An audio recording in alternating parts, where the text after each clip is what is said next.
ഗംഗയുടെ violin fusion കഴിഞ്ഞിട്ട് അന്നേ ദിവസം രാത്രി തന്നെ ഷാലു മേനോന്റെ ഒരു ഡാൻസ് പ്രോഗ്രാം ഉണ്ടായിരുന്നു. നാഗവല്ലി മനോഹരി എന്നായിരുന്നു ആ ഒരു ഡാൻസ് ഡ്രാമേൻ്റെ പേര്. വന്നിട്ട് നാഗവല്ലിൻ്റെ സ്റ്റോറിയാണ് കാണിച്ചത്.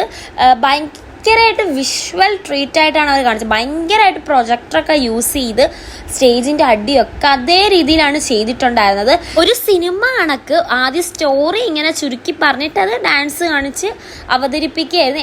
ഞാൻ കുറച്ചേ കണ്ടോളാം, പിന്നെ ഞാൻ വീട്ടിൽ പോയി.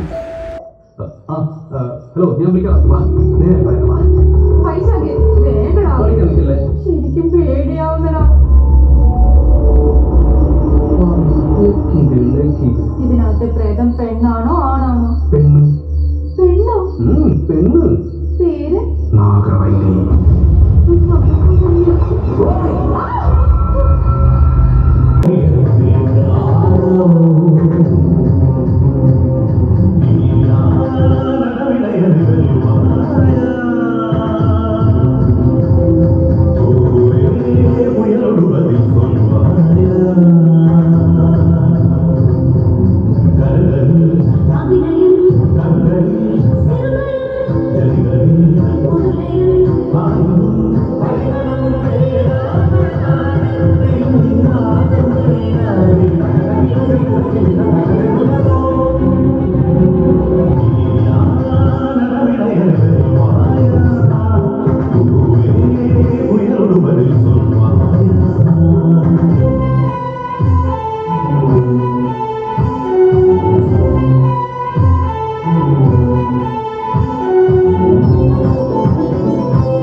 നന്നായി, മനോഹരമായി. ഉങ്ങളുടെ പൊണ്ണ് നല്ല അസലായി. ഇതിൽ കൂടുതലൊന്നും എന്നെ കൊണ്ട് പറയാനൊക്കത്തില്ല. തുടങ്ങാം.